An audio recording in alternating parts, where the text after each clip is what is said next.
കൊറോണയ്ക്ക് ശേഷം കുട്ടികൾ വ്യാപകമായി മൊബൈൽ ഉപയോഗിക്കുന്നതിൻ്റെ ഭാഗമായി നന്നായി പഠിക്കുന്ന കുട്ടികൾക്ക് പോലും പഠിക്കാൻ സമയം കണ്ടെത്താൻ കഴിയുന്നില്ല.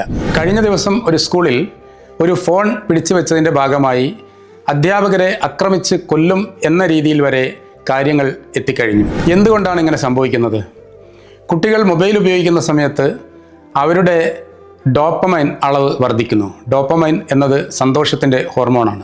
ഫ്രോണ്ടൽ ലോബിൽ ഉൽപ്പാദിപ്പിക്കുന്ന ഈ ഹോർമോൺ വ്യാപകമായി കോരി ഒഴിക്കുന്ന സമയത്ത് കുട്ടികൾ സന്തോഷത്തിൽ ആറാടുന്നു. ഇങ്ങനെ ഉപയോഗിച്ചു കൊണ്ടിരിക്കുന്ന ഒരു മെഷീൻ നമ്മൾ പെട്ടെന്ന് വാങ്ങിവെക്കുമ്പോൾ കുട്ടികളിലുണ്ടാകുന്ന ചില കെമിക്കൽ ചേഞ്ചസിൻ്റെ ഭാഗമായിട്ടാണ് അവർ പെട്ടെന്ന് വയലൻ്റ് ആകുന്നത്. അങ്ങനെ വയലൻ്റ് ആകുമ്പോൾ അധ്യാപകർക്കും ഒരുപക്ഷെ രക്ഷിതാക്കൾക്കും ആക്രമണം നേരിട്ടെന്നിരിക്കും.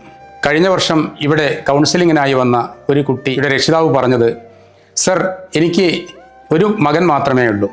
ഈ മകനെ പ്രസവിച്ച സമയത്താണ് ഞാൻ ഏറ്റവും കൂടുതൽ വേദന അനുഭവിച്ചത്. എന്നാൽ ഒരു ദിവസം 10 മണിക്ക് ഞാൻ കുട്ടിയെ ഭക്ഷണത്തിന് വിളിച്ചു, 11 മണിക്ക് വീണ്ടും വിളിച്ചു, 12 മണിക്ക് ഞാൻ പോയി മൊബൈൽ പിടിച്ചു വാങ്ങി. ആ സമയത്ത് അവൻ എന്നെ പിടിച്ച് അമർത്തിക്കളഞ്ഞു. അന്നാണ് എൻ്റെ ജീവിതത്തിൽ ഏറ്റവും കൂടുതൽ വേദന ഞാൻ അനുഭവിച്ചത്. ഇതുപോലെ വേദന അനുഭവിക്കാതിരിക്കാൻ രക്ഷിതാക്കളും അധ്യാപകരും ശ്രദ്ധിക്കേണ്ടത് കുട്ടികളോട് പെട്ടെന്ന് മൊബൈൽ പിടിച്ചു വാങ്ങുന്ന രീതി അവസാനിപ്പിച്ച് സ്നേഹത്തിൽ അവരെ കാര്യങ്ങൾ പറഞ്ഞ് മനസ്സിലാക്കി മൊബൈൽ തിരിച്ചു വാങ്ങാനായിട്ട് ശ്രമിക്കുക.